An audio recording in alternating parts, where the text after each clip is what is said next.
이게 월정사에서 만든 책이거든요.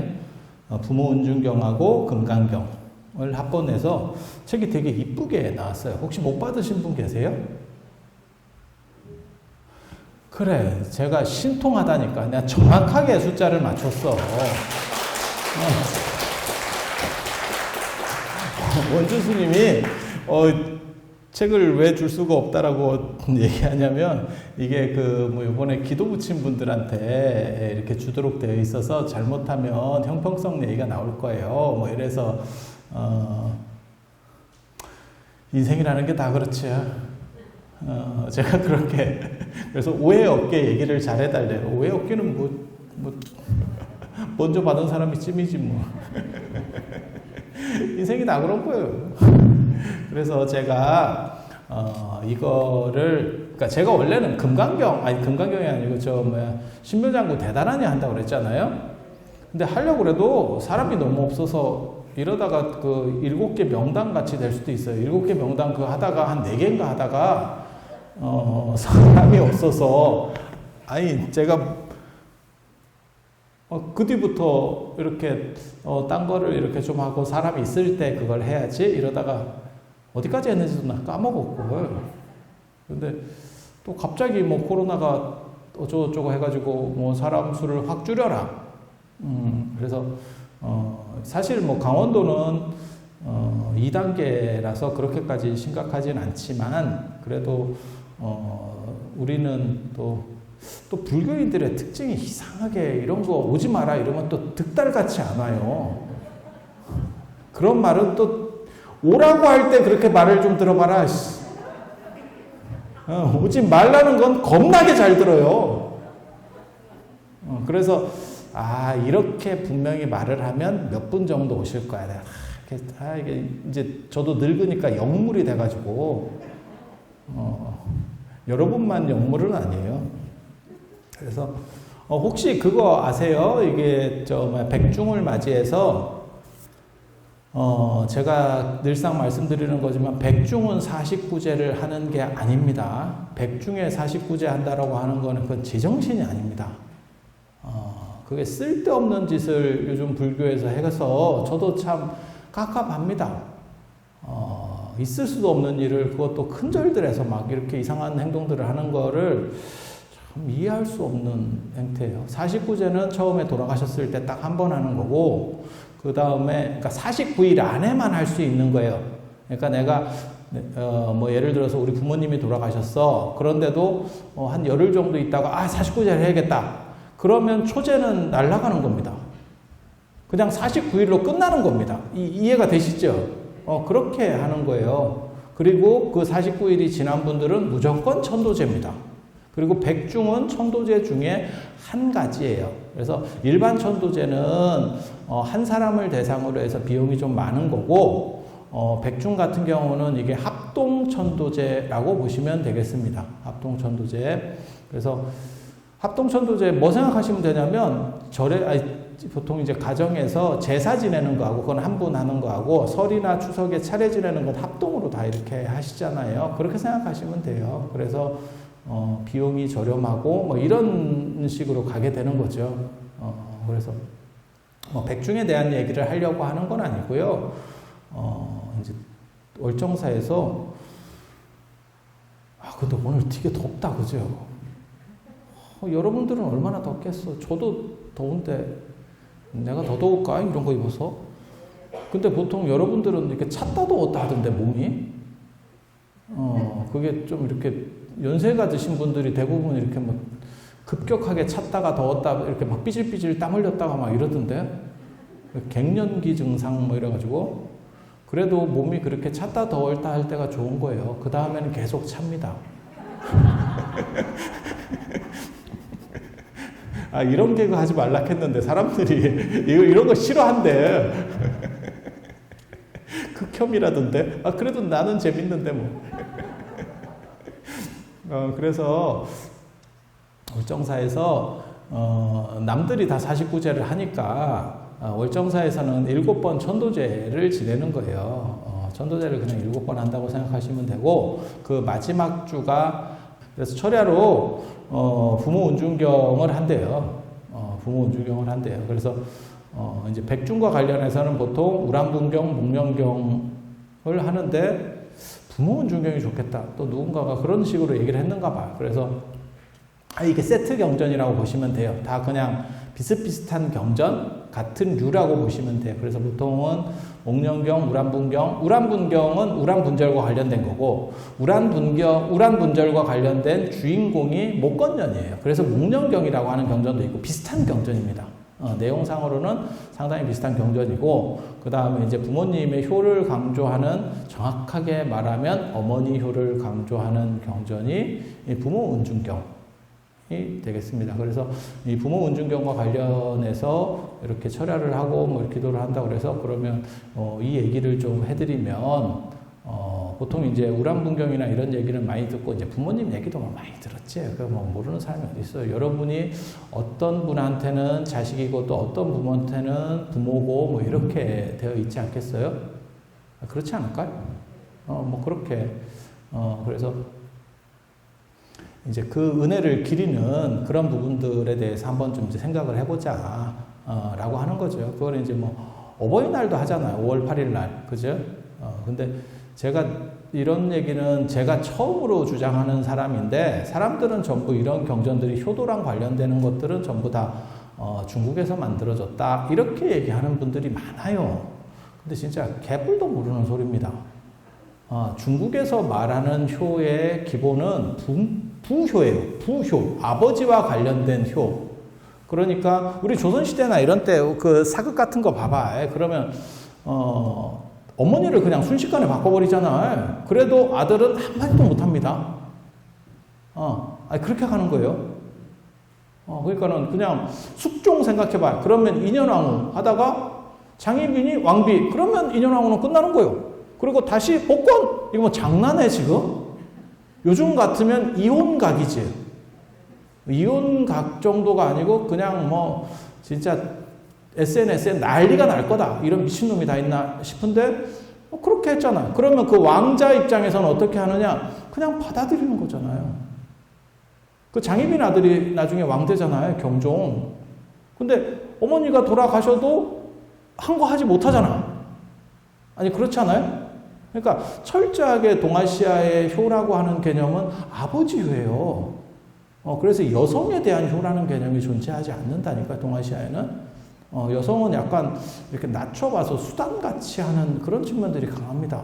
물론 뭐 인도도 여성에 대한 지위는 낮았는데 고대 문명권들이 전부 여성에 대한 지위가 낮아요.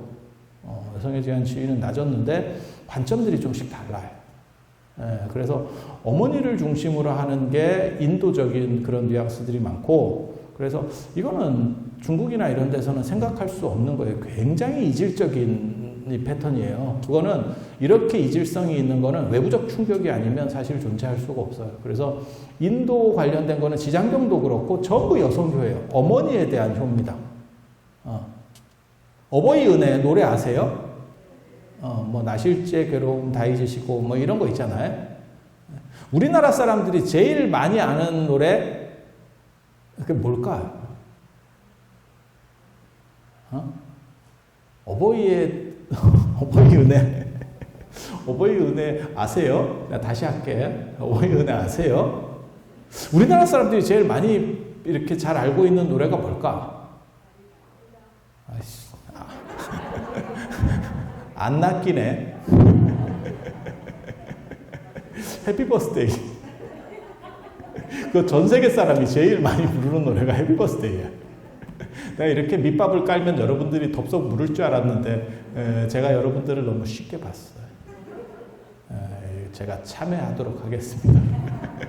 그게 어버이 은혜라고 하는 게 양주동 박사가 시를 쓴 게 있어요. 어머님 은혜라고 하는 시를 쓴 게 있고, 그거를 일제강점기 때 이흥렬이라고 하는 분이 그 시를 가지고 이제 작곡을 하게 된 게 어머니 은혜예요. 어머니 은혜.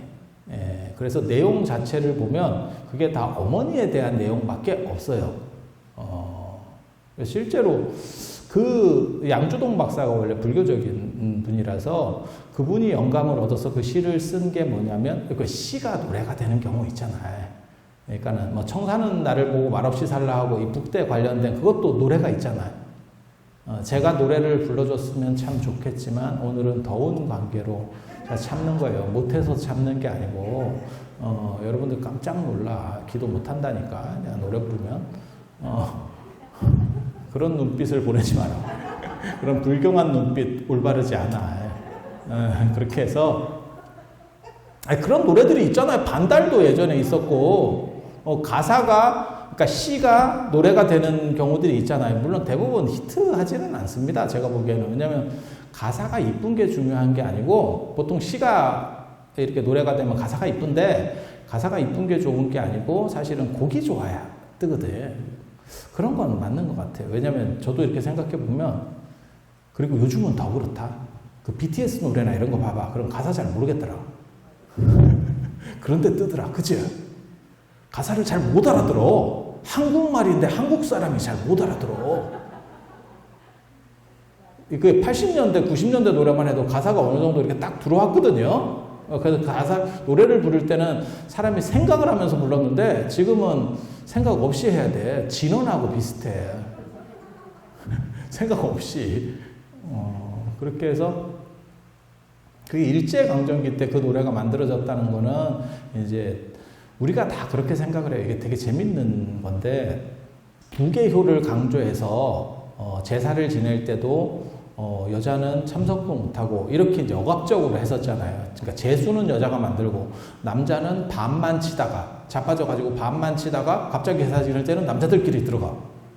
이런 거지 같은 경우들이 아니 있었어요. 제가 없는 얘기를 하는 게 아니고 이거 뭐 장난하나 뭐 이런 식의 패턴들이 있었는데 그러한 와중에서도 어머니가 대부분 많이 희생을 하거든요. 그러다 보니까 남자들도 이렇게 좀 어느 정도 철이 들면 어머니에 대한 생각이 있는 거죠. 아마 여성분도 있지 않을까? 어떻게 보면 제가 늘상 그런 얘기를 하거든요. 이 세상에서 돈 띠먹고 후한 없는 거는 부모 돈밖에 없더라. 다 후한이 있어. 다 후한이. 그 형제 돈하고 부모 돈하고 약간 다릅니다. 어머니 같은 경우가 더 희생을 하죠. 그렇게 희생하는 이유가 뭐냐면 조선시대 때 여자가 아들을 못 낳으면 이렇게 쫓겨나는 그런 구조가 있었어요. 그래서 최근까지도 그랬어요. 최근까지도 절에서 이렇게 어르신들이 와가지고 노부살님이 오셔서 이렇게 축원장을 이렇게 하면 축원장을 이렇게 잘 눈 얻고 이런 분들은 적어줬다고요. 그렇게 해서 적어드리면 자기는 안 올려. 그리고 절에서 이런 불상 같은 거 이렇게 우리가 불상 소매업 하잖아. 도매로 띄어다가 이렇게 놓고 다시 소매로 팔잖아. 그런 거 몰랐어요? 절에 주 업무 중이 판매 중에 하나가 불상 소매업이 있는데 이런 거 할 때도 연세 드신 어르신이 이렇게 와서 하면 제가 그거는 여러 번 봤어요. 어른들이 하면 아들 먼저 올려. 아들 올리고 그 다음에 자기 바깥 양반 올리고 그 다음에 딸은 이게 해줄 때도 있고 돈이 좀 넉넉한 집은 딸도 해주고 아니면 딸은 시집 갔는데요. 뭐 이렇게 얘기하더라고. 조금 그런데 이러고 당신은 아예 올리는 대상에서 제외하는 경우들도 많았습니다. 근데 요즘 이제 한 50 정도 되신 그런 이제 가정주부들은 어떤 경우는 자기 거 먼저 올려. 내가 잘 돼야 집안이 편하다. 이게 논리야. 그래서 내 걸 먼저 해놓고 차곡차곡 하겠다. 아니 그렇게 하시는 분도 있어요. 그래서 이게 세대가 바뀌었구나. 제가 그런 생각을 했는데 조선시대 때는 아들을 못 낳으면 쫓겨나는 상황이 됐기 때문에 그리고 첩을 들여도 뭐라고를 못해요. 심각한 경우는 80년대 드라마나 이런 데 보면 자기가 아들을 못 낳는다고 자기가 첩될 사람을 데리고 오는 경우도 있었어. 지금은 그런 드라마 말 같지도 않은데 그 시대를 나타내주는 드라마였던 거죠. 아니 여러분들 그 세대에 안 사셨어요? 왜 이렇게 공감을 안 하지? 여러분이 공감 능력이 떨어져. 더 크게 공감을 해보세요. 그래서 그런 일들이 벌어지는데요. 이렇게 보면 조선시대 때는 어떤 일이 벌어졌냐면 전부 시자 들어가는 사람은 성씨가 동일한 사람들이에요. 시자 들어가는 사람의 특징이 성씨가 동일하다니까. 그 남편 성이잖아. 그리고 자기만 들어간 거야. 자기만 들어간 거야. 물론 며느리들은 다 마찬가지지. 그리고 거기서 가장 어떻게 보면 뭐 때리는 시어머니보다 말리는 시누이가 밉다라고 하지만 그건 약간 촉새 같은 거고, 어떻게 보면 최고 레벨의 대장은, 강적은 시어머니입니다. 시어머니입니다. 그건 바뀔 수가 없어요. 왜냐면 조선시대 같은 경우는 시아버지 같은 경우는 바깥에 있었고, 아내 일은 어느 정도의 집안 같으면 아내 일에 대해서는 말을 하지 않는 게 남자의 도의적인 부분이라고 생각을 해서 그것까지 잔소리하면 떨어진다고 했어요. 떨어지면 시어머니가 둘 되는 거예요. 졸지에. 그래서 그런 걸 얘기를 안 하고, 왕실도 마찬가지잖아. 내명부의 일은 왕비가 잡는다. 뭐 이런 거 사극에서 보시잖아요. 똑같은 일이라고 보시면 돼요. 그렇게 해서 시어머니가 이제 며느리를 닥달을 하는데, 그 시어머니를 잡을 수 있는 하나의 카드가 있어. 시어머니를 조지는. 그게 누구냐면 손자예요. 손자는 할머니를 완전히 완전히 이렇게 감싸버리지. 이게 뭐 게임도 안 되게 당합니다. 여러분도 아마 손자한테 지금 당하실 거예요. 손자는 어린데도 불구하고 어떻게 할머니를 울고 먹는지를 이렇게 엄마 뱃속에서 배워갖고 나오는가 봐. 어린 놈이 아주 영악해. 그건 참 재밌어. 재밌어. 그러니까 봐봐요.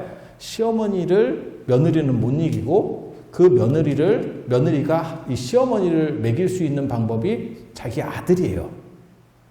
그러니까 아들은 보통 엄마 말을 잘 듣거든. 상대적으로 시어머니보다 엄마 말을 들을 확률이 크잖아요. 그래서 아들을 조정해서 시어머니를 이렇게 공격을 한다고. 얼마든지 가능한 얘기거든요. 그리고 만약에 그 아들이 어떻게 잘못돼서, 예전에는 그 사망률이 높잖아요. 그러면 이게 뭐 감기 잘못 걸려서도 사람이 죽을 수도 있고, 뭐 별 그런 쓸데없이 사람이 잘 죽거든요. 지금 같으면 제가 전에도 말씀드렸잖아요. 빨간 약만 있어도 안 죽을 수 있는 상황들이 예전에는 풀 같은 거 베이고 이래서 그냥 다 썩어서 죽는다니까요. 그런 시절 생각을 해보시면, 아들이 만약에 내가 하나밖에 없는데 그 아들이 죽잖아요. 내 위치가 없어집니다. 그래서 아들을 위해서 죽을 수 있다라고 하는 그 희생정신이 나오는 거예요. 그게 오늘날도 제가 보기에는 여러분들 DNA에도 일부가 있어. 그래서 애들이 뭐 시험을 본다거나 뭐 하면 어머니가 대신 열심히 기도를 해줍니다. 사실 보고 있으면 좀, 야, 저렇게까지, 그래서 저는 개인적으로 그렇게 기도하는 모습을 자식들한테 좀 보여주는 것도 괜찮겠다 이런 생각도 해요. 왜냐면 어머니가 이렇게 열심히 하면, 딴짓을 하기가 좀 어렵지. 약간이라도 철이 들었으면, 내 일 때문에 누군가가, 나랑 가장 가까운 누군가가 저렇게 고생을 하면 내가 헛짓하기 좀 어렵지. 그죠? 물론 뭐 게임을 하고 싶고 뭐 살다 보면 그럴 수도 있지만, 그게 경각심이 들죠. 그래서 그런 정도 생각을 하시면 되고, 그래서 조선의 여성들은 사실 아들을 위해서 죽을 수 있다라는 개념이 있어요. 이건 중국도 마찬가지입니다. 중국도 마찬가지입니다. 그래서 어떻게 보면 아들에 대한 희생 구조가 가장 강력한 게 동아시아. 그런데 아들은, 왜냐하면 공식적으로는 아버지에 대한 효만 있기 때문에 엄마에 대한 효라는 걸 드러낼 수가 없어요. 근데 인도는 그게 굉장히 다릅니다. 부처님의 10대 제자 중에서 사리불 같은 수제자가 사리불이거든요. 사리불이 사리자잖아. 반야신경 볼 때 사리자. 사리라는 여성의 아들, 엄마 이름이 나와버리는 거예요. 그리고 부르나도 마찬가지예요. 부르나 니다라니자. 그래서 그걸 이제 사리불 할 때 그 불은 푸타를 음사하는 거고, 사실은 그거는 누구의 자식이라는 뜻이에요. 그러니까 목의 의품입니다. 그리고 지장경도 그렇고 관무량 수경 서분도 보면 전부 다 어머니에 대한 그런 부분들이 존재해요. 그래서 여성에 대한 효를 강조하는 것은 인도 문화입니다.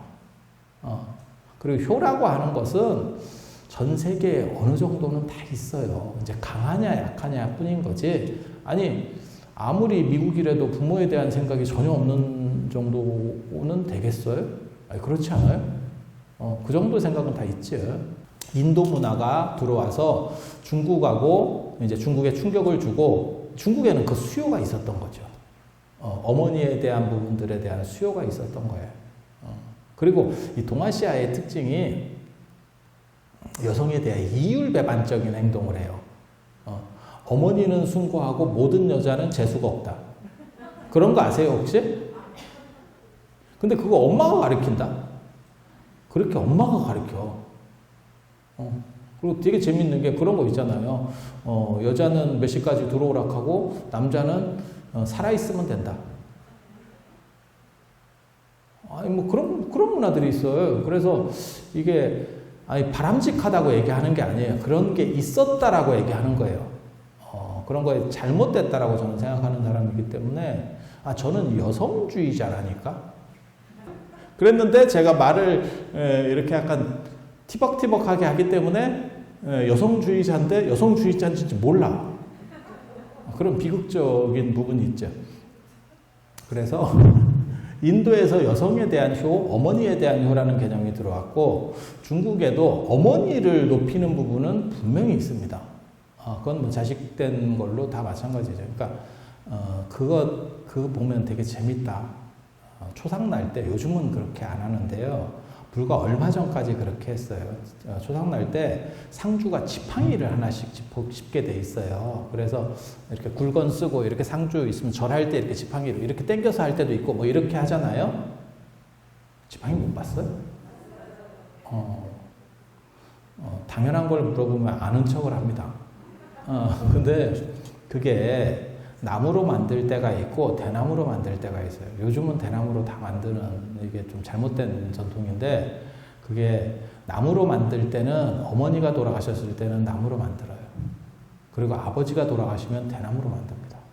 그리고 그 어머니가 돌아가셨을 때는 위에를 네모로 깎고 이런 식으로 지팡이잖아요. 그러면 위에를 네모로 깎아. 그리고 밑에는 원으로 깎고. 그렇게 해서 천원지방을 뒤집은 지천태라고 하는 거는 이렇게 주역 원리로다가 이렇게 하는 거고. 그래서 그게 뭐냐면 어머니는 자식에 대해서 언제나 표현했기 때문에 자식이 생각하면 이렇게 꽉 차 있는 거지. 그리고 아버지는 예전에는 아버지들이 육아에 관여를 잘 안 했습니다. 아버지들이 무슨 뭐 설거지를 했어, 뭐 자식 뭐 했어. 대부분 다 여러분들이 다 독박 육아를 했잖아요. 아니, 그렇지 않아요? 그런 세대였잖아요. 지금 여러분 자식들 보면, 세상이 바뀌었구나. 이렇게 생각이 드는 거잖아요. 그래서 이제 흔히 절대 며느리 집에 가서, 아들 집에 가서 해서는 안 될 말이, 시어머니 입장에서 해서는 안 된 말이, 내 아들이 설거지 하더라도 절대 나대면 안 돼. 그냥 참고 있어야 돼. 내 아들이 하는 꼴을 못 봐서, 어머니가 설거지를 해버리면 다시 며느리가 하게 되고 그 뒤에 시어머니가 가면 아들이 티박을 먹습니다. 그리고 자꾸 그런 일이 몇 번 반복되면 비밀번호가 바뀌어. 그래서 그런 거 절대 관여하면 안 돼요. 세월이 바뀐 거예요. 근데 여러분들 입장에서는 아들이 설거지 하는 걸 진짜 보기가 싫을 것 같아요. 왜? 그게 합리적이라는 생각은 머리에서 하는 판단이고 여러분들은 그런 세대를 안 사셨거든. 그래서 내 아들이 설거지 하는 게 조금 짜증이 날 수도 있을 것 같아요. 근데 지금은 아무튼 시대가 그렇게 된 거잖아요. 그래서 아버지가 키우는 게 아니고 아버지는 그냥 돈이나 벌어오고 월급 봉투나 던지는 거고 어머니가 다 고생하면서 했죠. 그래서 아버지는 대나무같이 그래도 아버지도 자식을 좀 생각한대. 그래서 표현은 안 하지만 그래서 속이 빈다는 거예요. 그래서 대나무를 상징으로 쓰고 어머니는 그런 거를 그때그때마다 표현하기 때문에 그 나무를 쓴다는 거예요. 재밌지 않아? 그 지팡이 이름이 곡사봉이라고 하는 겁니다. 곡사봉. 그게 너무 울어서 나는 몸을 가눌 수 없어요. 부모님 돌아가셨을 때 너무 슬퍼서 나는 도저히 몸을 그래서 그 지팡이를 짚는 거예요. 멀쩡해도. 상징적으로 그렇게 하는 겁니다. 그래서 어머니 효라고 하는 부분, 그거를 강조한 건 인도 문화 소스였을 거다. 외부적 충격이 아니면 절대 바뀌지 않는 요소이기 때문에 라는 점 한 가지 생각하고, 하지만 중국은 원래부터 전통적으로 이 효에 대한 부분들이 강력했기 때문에 중국에서 그게 약간 변형됩니다. 그래서 이제 이런 식으로 이제 완성이 되는 거죠. 그러니까 중국식 소스들이 들어가서, 그러니까 뭐하고 똑같이 생각하시면 되냐면, 햄버거가 들어왔어. 그랬더니 불고기 버거가 만들어진 거예요. 이해가 됩니까? 이해가 너무 쉽게 예를 잘 들잖아. 그런 거 하지 마. 내가 그 말 하기 전에 박수 쳐. 그래서 그렇게 그런 정도라고 보시면 돼요. 그래서 중국식으로 개량은 됐지만, 그리고 이 부모 온중경도 보면 굉장히 재밌는 게 전부 어머니 효예요. 그래서 어머니 효라고 하는 게 그 양주동이 이 경전을 보고 양주동 박사가 옛날에는 날리는 천재였었거든요. 다 한 번씩 들어보셨을 거야. 요즘 젊은 분들한테 양주동 박사 아냐? 이러면 글쎄 뭐 이렇게 나올지 모르지만, 여러분 세대에는 저도 어렸을 때 양주동이 굉장히 대단한 천재라더라 이런 얘기를 많이 들었었거든요. 돈병철, 양주동 뭐 이런 얘기 많이 있었거든요. 양주동 박사가 이 부모 온중경을 보고 감동을 해서 그 시를 썼고, 그래서 그게 어머님 은혜고, 그게 이제 시로다가, 이렇게 노래로다가 바뀌어서 1930년대면 되게 일찍 만들어진 겁니다. 일제강점기거든요. 그리고 1953년에, 53년 맞나? 그때, 저게 돼요. 어머니 날이 제정이 돼요. 어머니 날이. 근데 이제 그게 젠더 갈등의 효시지. 우리나라 젠더 갈등의 효시. 저는 개인적으로 젠더 갈등을 굉장히 안타깝게 생각하는 사람인데, 쓸데없는 갈등이 사회 발전을 위해서 도움이 안 된다라고 생각하기 때문에, 아니, 이 남성과 여성이라는 성적인 이런 부분을 뭐 어떻게 뭐 완벽하게 균질화 시킬 방법은 없잖아요. 그거 뭐 어떻게 하겠어요. 그렇게 해서, 아버지들이 약간 서운했대. 그래서 73년에 어버이날로 바뀌는 거예요. 어머니날에서 어버이날로 바뀌는 거예요. 5월 8일 어버이날. 그런데 그게 그냥 정식 지정곡이 되면서 노래는 똑같지.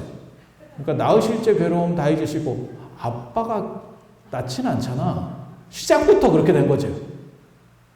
기르실 때 밤낮으로 애쓰는 마음. 그거 다, 요즘은 그것도 남자도 되겠다. 그죠? 기르실 때도 아버지도 들어갈 수 있겠네, 지금은. 근데 1930년대 뭐 이런 때 아버지가 뭘 길렀겠어.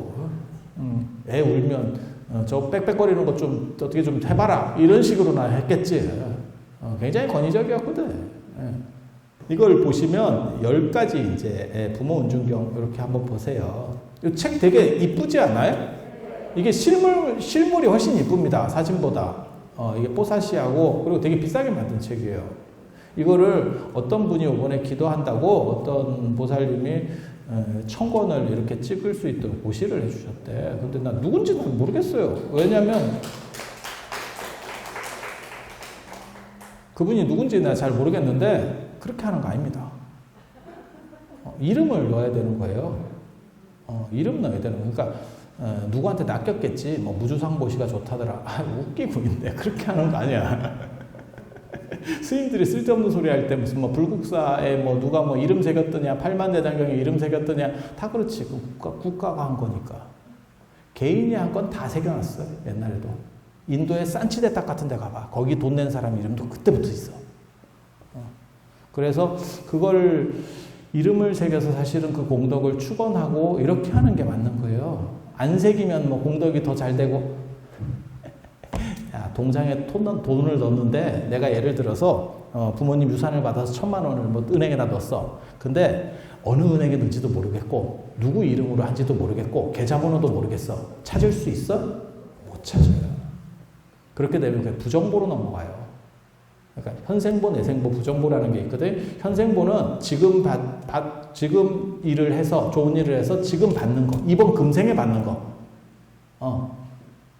그 다음에 내생보는 지금 내가 좋은 일을 해서 다음 생에 받는 거. 부정보는 언젠가는 받아. 언젠가는. 응, 언젠가는. 그랑 똑같아. 돈 갚으면, 돈 꿔가면 꼭 그런 놈들이 있거든. 내가 띠먹냐? 꼭 그렇게 얘기하는 놈들이 있어요. 아주 나쁜 놈들이거든. 아니 언제 갚을게 라고 하면 되잖아. 근데 갚지도 않고 약속은 자꾸 어기고 자꾸 뭐라고 몇 번 하면 내가 띠먹냐? 그 돈 내가 들어봐서 안 떼먹는다. 들어보면 갚어. 그렇게 말하다가 끝까지 가는 사람들이 있어. 이렇게 걸리면 이게 부정보로 들어갑니다. 그래서 좀 안타깝지. 우리 같은 사람한테 얘기했으면 이건 이름을 꼭 써야 됩니다. 내가 그렇게 가르쳐줬을 건데 참 안타까워. 그거는 여러분도 기본적으로 알아두세요. 그래서 뭘 불사를 하든 뭘 하든 이름 쓰는 거 계속 해야 돼요. 저는 부처님한테 복전함에 돈 넣을 때도 제가 전에 그런 말씀 드렸잖아요. 나는 내가 살지 않는 모든 절에 가서 복전함에 돈을 넣는다. 눈도장 찍는다. 돈 맞박에다가 딱 붙이고 기도를 해. 기원을 해. 난 뭐 이루어져야 된다. 그리고 난 눈도장 찍어요. 그리고 원래는 그 눈도장 찍는 문화가 있어요. 지금은 그게 없어졌는데 우리나라만 없어요. 그게 좌종이라고 요즘은 싱볼이라고 해서 뭐 명상하고 이런 데 치는데 그게 아니고 이렇게 땡 쳐가지고 부처님한테 그 얘기하는 거예요. 근데 맞습니다. 그러니까 결혼식장에 혼주 본다라고 생각하면 돼. 밥은 안 먹고 가도 혼주 얼굴은 봐야 돼. 이해가 됩니까? 결혼식은 안 봐도 돼. 혼주 얼굴만 봐고 밥 먹으러 가도 돼. 혼주는 봐야 돼. 그렇게 해야 이 세상에서 제일 중요한 게 눈도장이거든. 살아보면 눈도장이 제일 중요한 거예요. 그래서 무주상보시 이런 거 진짜 개뿔도 모르는 소리예요. 이 원리 자체를 이해를 못하는 거예요. 그래서 그렇게 하면 이게 부정보로 들어가요. 그래서 그런 거 생각을 기본적으로 하시고 그 복전함에 넣을 때도 언제나 이렇게 보고 납니다.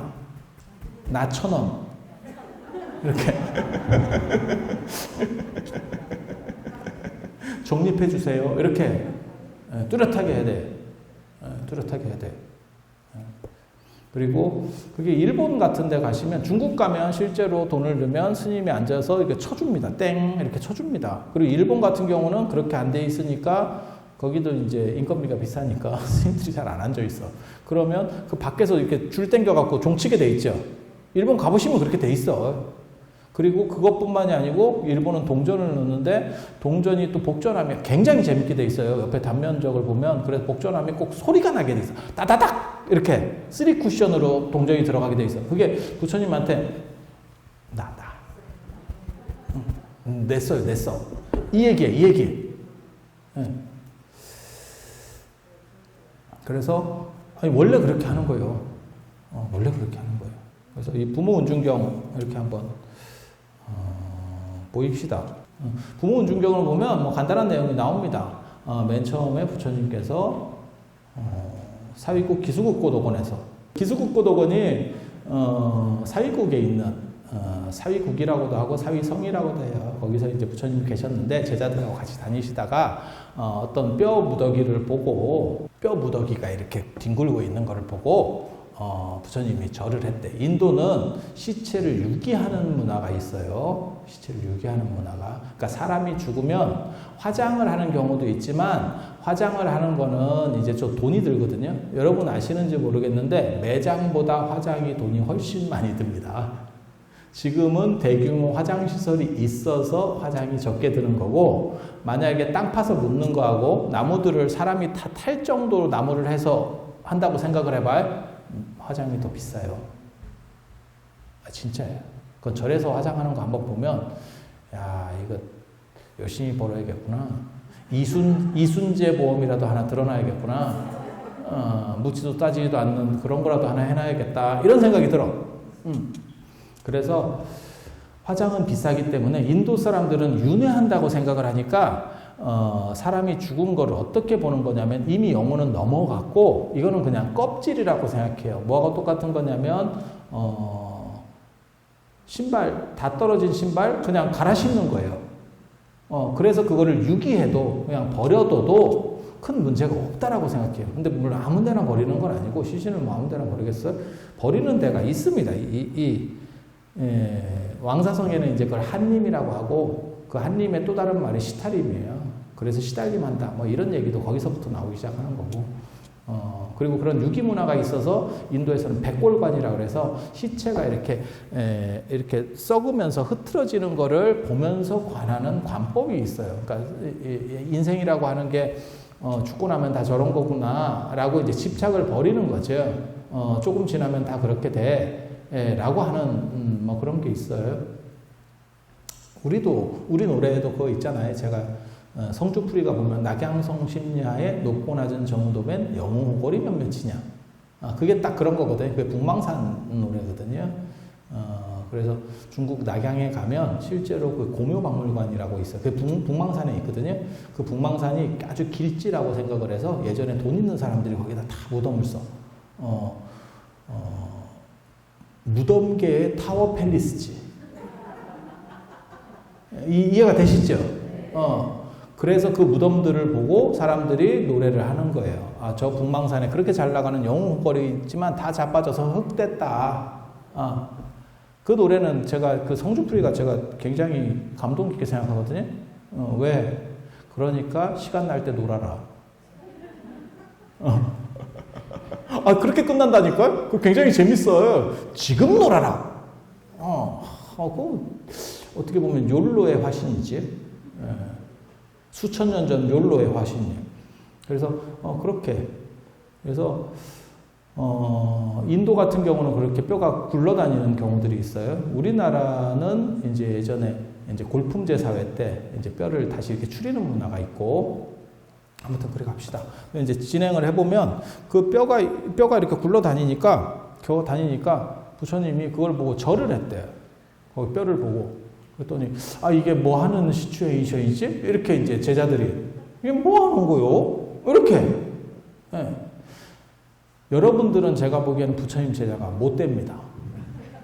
왜냐하면 리액션이 없어. 그때 부처님이 이렇게 절을 했는데 뭐 하고 싶어서 했는갑지 이러고 있으면 경전이 시작이 되겠어?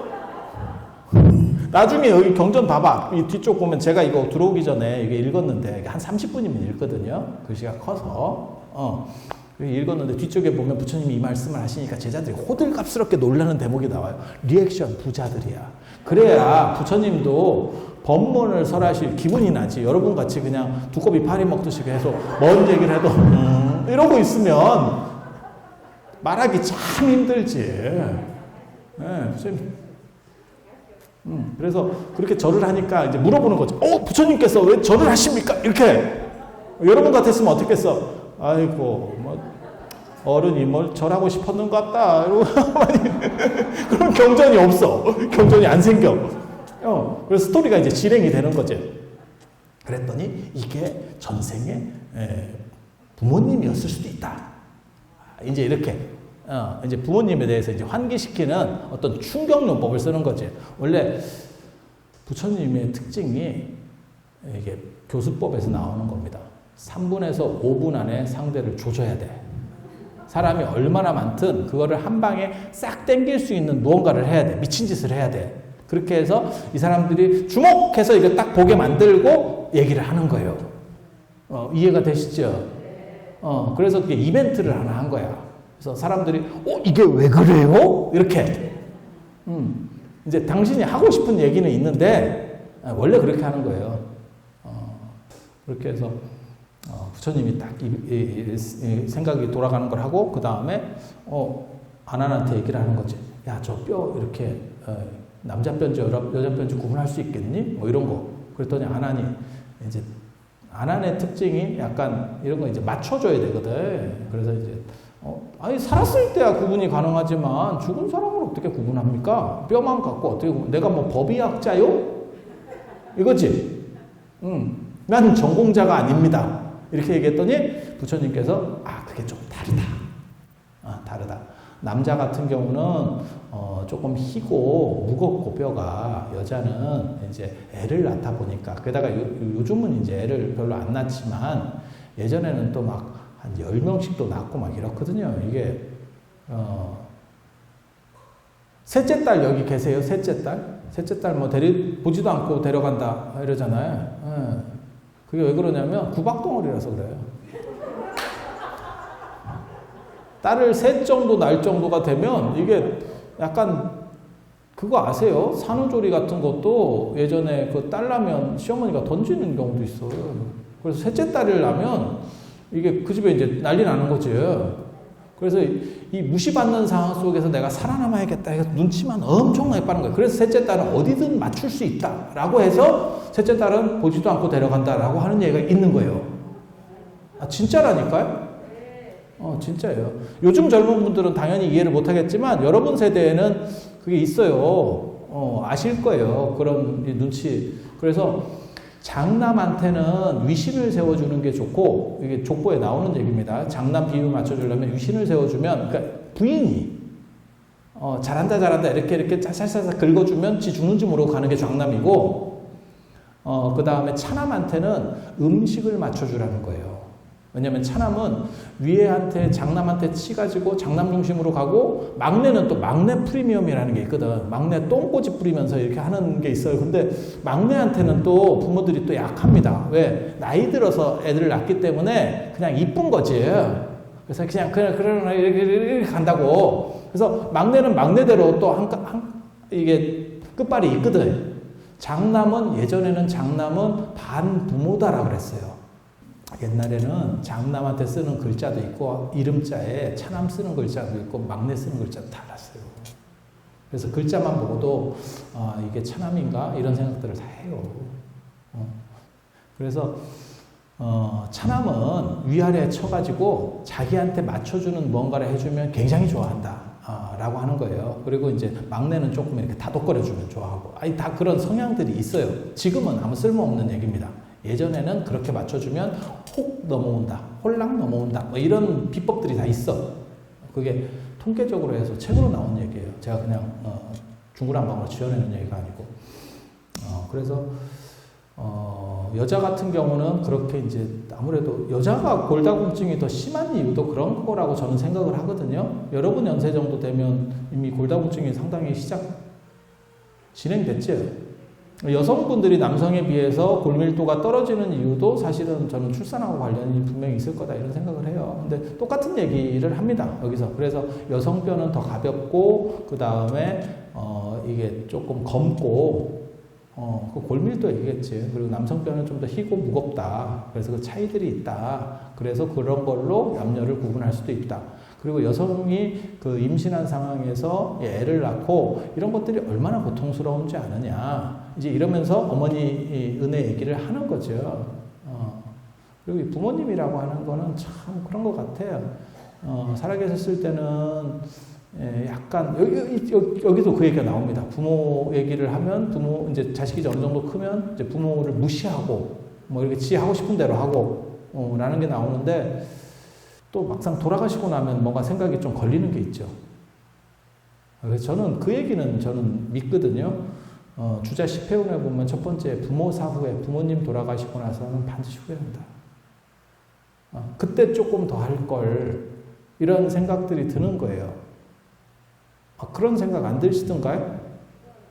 그때 조금만 내가 그때 뭐 얘기했는데 그거 조금만 들어줄 걸 그걸 이렇게 한두 가지 이렇게 돌아보면 걸리는 게 있어요. 그게 사실은 돌아가시고 나서 49제를 하는 이유 중에 하나도 사실 그런 거거든요. 그러니까 미안한 마음이 있으니까 돌아가셨을 때라도 갑자기 정신이 드는 거야. 이제 그 10가지 은혜. 이 10가지 은혜를 스님들은 다 외우고 있습니다. 요 이제 한두 장 더 넘기면 요 그림도 다 넣어놨더라고요. 그림도 다 있어요. 이게 조선시대 때 효를 강조하기 때문에 이런 경전에는 사파를 넣어요. 삼강행실도, 오륜행실도 뭐 이런 것도 보면 전부 다 사파들을 넣거든요. 왜냐하면 예전에는 문맹들이 많으니까 이런 그림을 보여주면서 설명을 해주면 사람이 훨씬 입체적으로 이해할 수 있죠. 그리고 그런 건 사실 불교에서는 옛날부터 있었어요. 그래서 변상도 같은 거를 놓고 안 그러면 그 변문이라 그래서 그런 그림들을 이렇게 딱 올려놓고 설명을 해주는 거예요. 마치 구연동화 하듯이. 예전에도 그랬어요. 그런 거 하는 사람이 우리 같은 사람이에요. 그리고 그냥 판소리 계열만 해가지고 노래로만 해주는 사람이 또 있어요. 그런 게 이제 마명이라고 하는. 아스와고샤, 인도의 4대 보살 중에 하나라고 불리는 마명 같은 경우 그런 음유신이에요. 음유신. 그래서 쉽게 잘 전달시켜주는 사람들, 그렇게 내용을 잘 풀어서, 그래서 이제 요거 이제 스님들은 다 외웁니다. 회탐소원, 임산수고원, 생자망원, 그 다음에 연고토감원, 회관취수분, 뭐 이렇게 해서 10개가 나오거든요. 이걸 외우는 이유는 뭐냐면 이게 종성에 나옵니다. 아침에 종칠 때 종성에 나와요. 그리고 이게 언제 또 나오냐면 장엄연불 할 때도 일부 나와요. 그러니까 장엄연불 할 때 이게 들어가는 버전도 있고, 장엄연불이 뭐냐면 제 같은 거 마지막 지내고 나서 나무아미탑을 할 때가 있어요. 뭐뭐뭐뭐 나무아미탑을, 뭐뭐뭐뭐 나무아미탑을, 뭐 천상천하무협을 나무아미탑을, 뭐 창의왕망정명으로 나무아미탑을, 그렇게 장엄연불의 시리즈가 쭉 있거든요. 그 시간마다 좀씩 달라요. 시간 길이에 따라서. 근데 다생부모 10종대은이라고 하거든요. 그러니까 과거 전생부터 여러 생에 걸쳐서 이 부모의 10가지 은혜, 10종대은, 큰 은혜다, 이렇게 해서 그거를 연불에서도 합니다. 그래서 회탐수원이라고 하는 거는 10달 동안 이렇게 잘 보호해주는 은혜. 근데 이 15페이지에 보면 되게 재밌는 글이 있어요. 이제 비단옷도 다 안 입어서, 그러니까 이게 10달 동안 이제 임산부가 됐으니까 10달 동안 비단옷도 이제 못 입고, 좋은 것도 못 하고, 그다음에 화장도 못 하고, 뭐 그렇게 해서 임신해서 10달 동안 잘 이렇게 보호해준 은혜, 잘 보호해준 은혜. 그 다음에 이제 한 장 넘어가면 임산수고원, 애를 낳고 모든 고통을 다 잊은. 그러니까 굉장히 요즘은 사실 고통이 없잖아요. 수술하면 되니까. 근데 요즘 분들도 그거 하시던데, 요즘 젊은 분들은 이제 최대한 그냥 나보겠다. 그것도 참 내가 보기에는 위대한 것 같아요. 왜냐면 그게 애한테 조금이라도 더, 그게 이제 수술하고 이러면 애한테 조금 안 좋을까봐 그런 거 아니에요? 그죠? 애가 아무 문제도 없어요. 그러면 수술을 하겠지. 그런데 그렇게 수술하고 뭐 마취하고 이렇게 하는 것들이 조금 문제가 될 수도, 애한테 조금이라도 하면 그냥 내가 참고 한번 놔볼게. 애를 안고 있는 얼굴 보면 되게 이렇게 흔연한 진짜 얼굴이죠. 그거는 인위로 조작해낼 수 없는, 그걸 만약에 인위로 그런 표정을 할 수 있으면 진짜 오스카 상감이죠. 그 다음에 한 장 넘기면 생자망원, 아들을 낳고는 다 근심을 다 잃어버리는. 그래서 피 흘리고 어쩌고 하는데도 다 좋아졌다, 이렇게 하는 거. 그 다음에 연고토감은 이제 쓴 거는 당신이 삼키고 단 거는 뱉어서, 그게 뭐냐면 예전에 이유식 없을 때, 이유식 개념이 약했을 때 씹어주는 게 있거든요. 저 어렸을 때 저는 그런 걸 시골에서 봤었어요. 그러니까 이렇게 대충 이렇게 입으로 좀 씹어가지고 이렇게 주고, 할머니들이 그런 거 하면 이제 요즘 난리 난다는 거잖아. 그죠? 그래서 예전에는 이걸 이유식 잘 안 됐을 때는 씹어서 주고, 뭐 이렇게 하니까 지금 씹는 과정에서 좀 문제 있는 거는 다 물자가 귀하고 먹을 게 없을 때니까 당신이 먹고, 그 다음에 좀 이제 좋은 거는 이렇게, 어떻게 보면 그게 새가 새끼들을 이렇게 먹일 때 그렇게 토해주는 거하고 비슷하다. 그죠? 어떻게 생각해보면.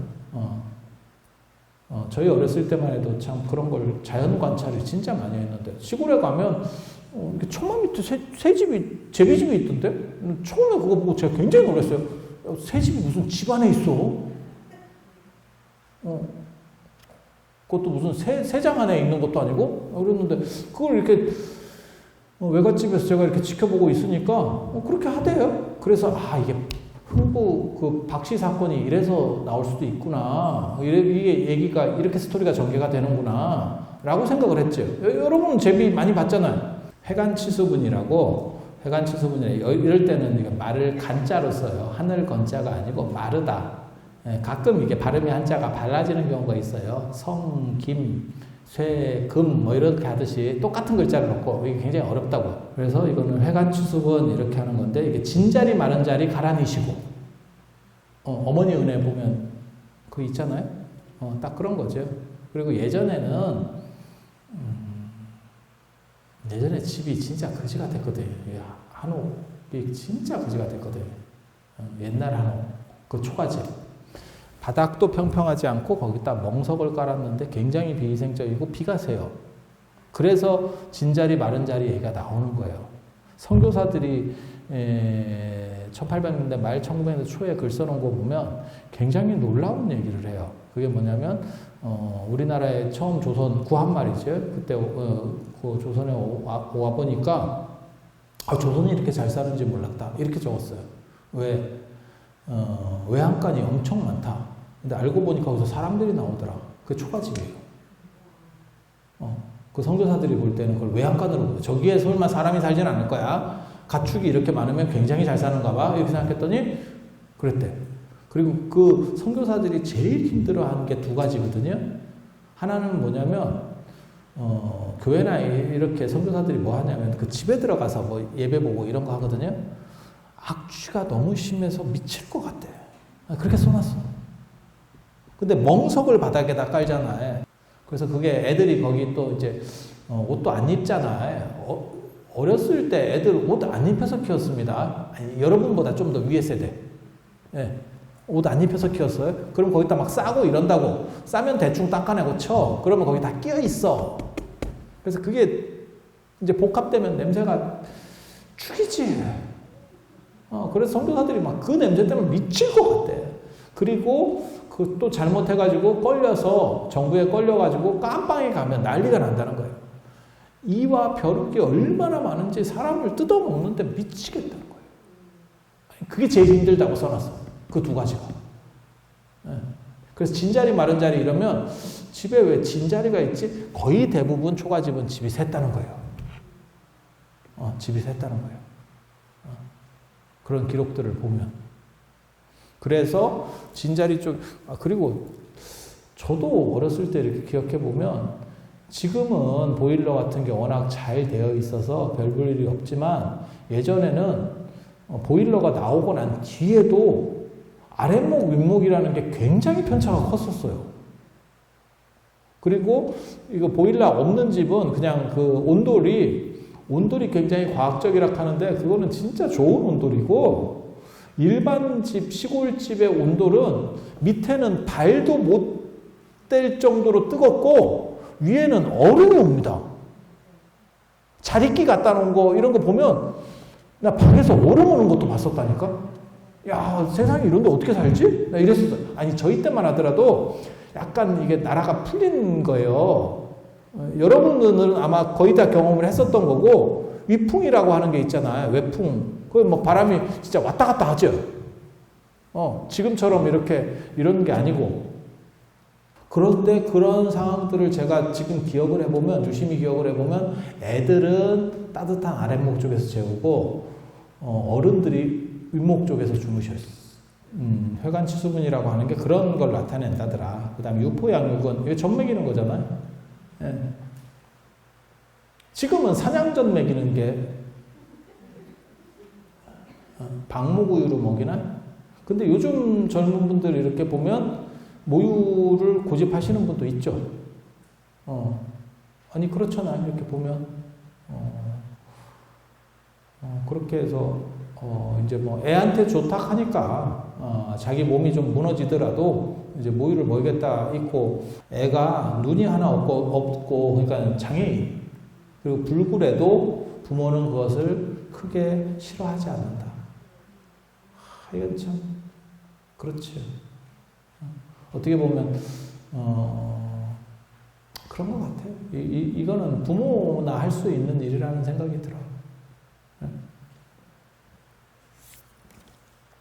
그리고 27쪽에 보시면 이제 세탁 부정은 더러운 거 이렇게 씻고 예전에 이제 기저귀 빠느라 손이 거칠어졌네 이렇게 나오는데 예전에는 기저귀를 진짜 빨았죠. 여러분 다 빠셨던 분들 아니에요? 요즘은 일회용이고 뭐 어쩌고 하고 근데 재밌는 거는 요즘도 다시 빠는 사람이 나타났죠. 일회용 기저귀가 뭐 안 좋다더라 이렇게 해서 나는 빨아 쓰겠다.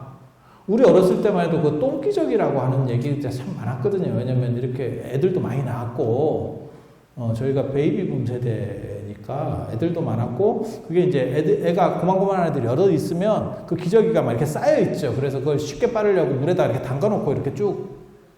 아니, 그런 게 일상 아니었었나요?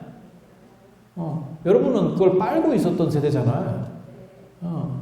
근데 지금 생각해보면 참 그게 더러운 건데, 그러니까 일회용 기저귀가 유행을 했겠지. 근데 또, 애들한테 안 좋다 하니까 그게 부모 마음이겠지. 그걸 기저귀를 또 빨고 있는 사람들도 있고, 뭐 세탁기를, 기저귀 전용 세탁기를 사는 사람도 제가 이렇게 있는 걸로 알고 있는데, 그러니까 그게 섞이면 좀 그러니까 또 그렇게.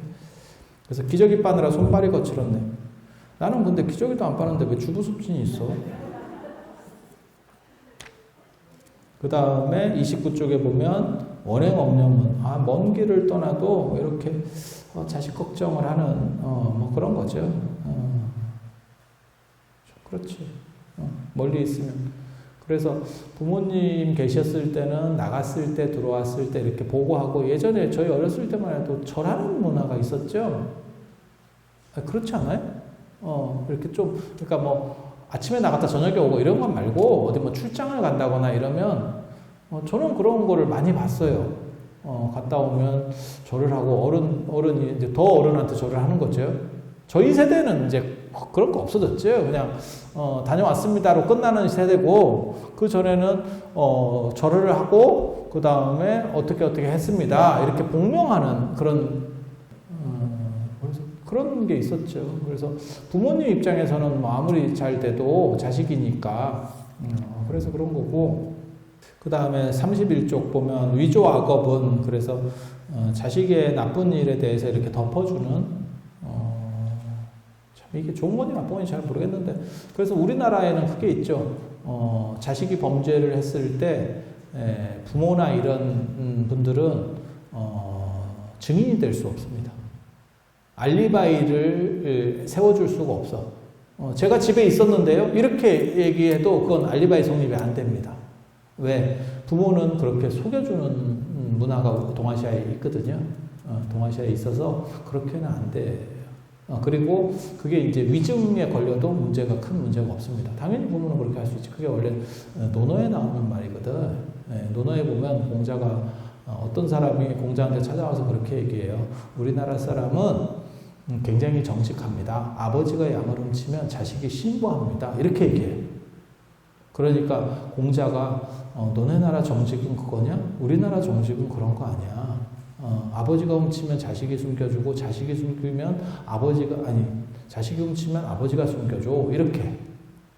이게 굉장히 재밌는 기록이거든요. 왜? 그게 이제 동아시아에서 어떻게 보면 혈족들끼리 이렇게 좀 해먹는 나쁘게 말하면 그런 거고, 근데 지금 오늘날에는 그게 맞느냐 저게 맞느냐에 대해서 판단들이 상당히 좀 혼란스러운, 지금은 과도기적이기 때문에. 근데 지금 가르쳐주는 거는 정직을 더 우선으로 가르쳐주죠. 지금 사회적 가치는. 서구 같으면 어때요? 서구는 자식을 때리면, 부모가 자식을 때리면 뭐 그렇게 심하게 때리는 것도 아니고, 뭐 폭언을 하거나 어느 정도만 해도 자식이 신고해버리죠. 그래서 제 아는 분이 그 얘기 있어요.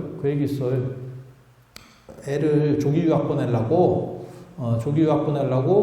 이제 엄마하고 묶어서 보내고, 자기는 기러기 아빠가 돼서 이제 돈 벌고 있었던 거야.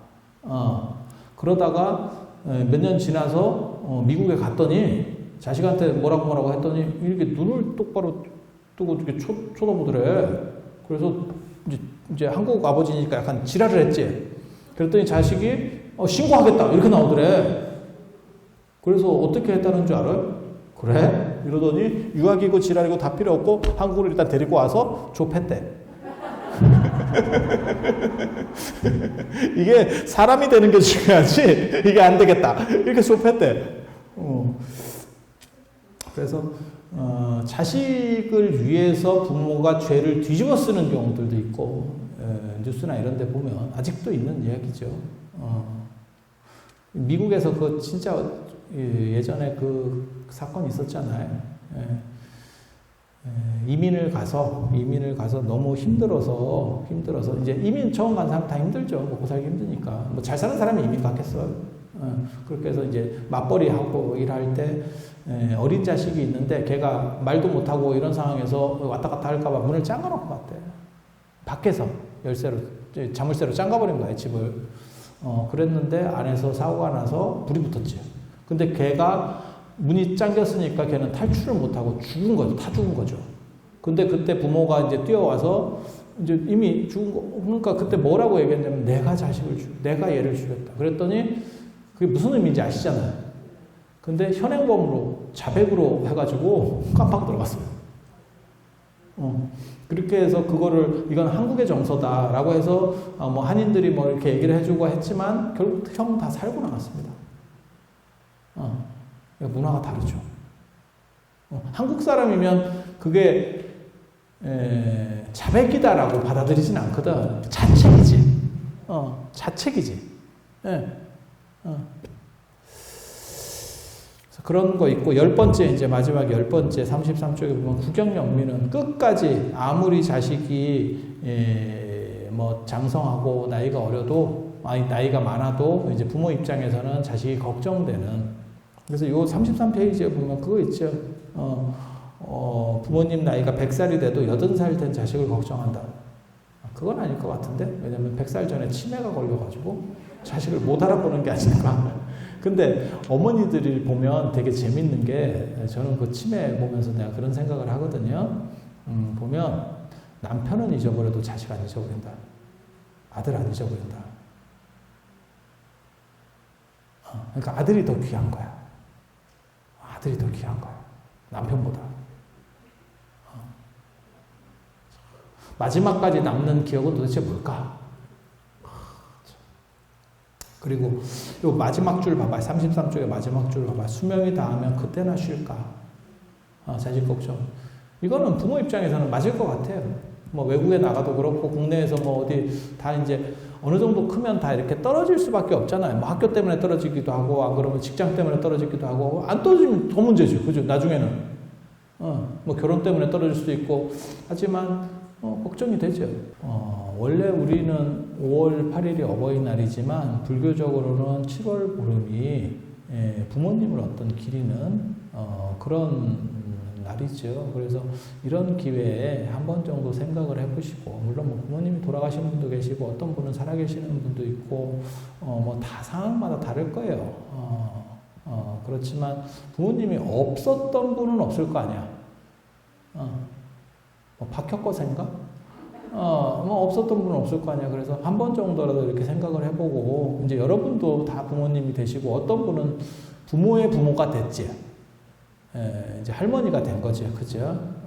그래서 그런 부분들에 대해서 위도 한번 생각해보고, 아래도 생각해보고, 이러면서 내가 조금 더 양보하면서, 가족이 잘 화합할 수 있는 이런 생각들을 한 번 정도 해보시면 참 좋을 것 같다. 이런 생각을 하면서 오늘 마치도록 하겠습니다. 자, 들어주셔서 감사합니다.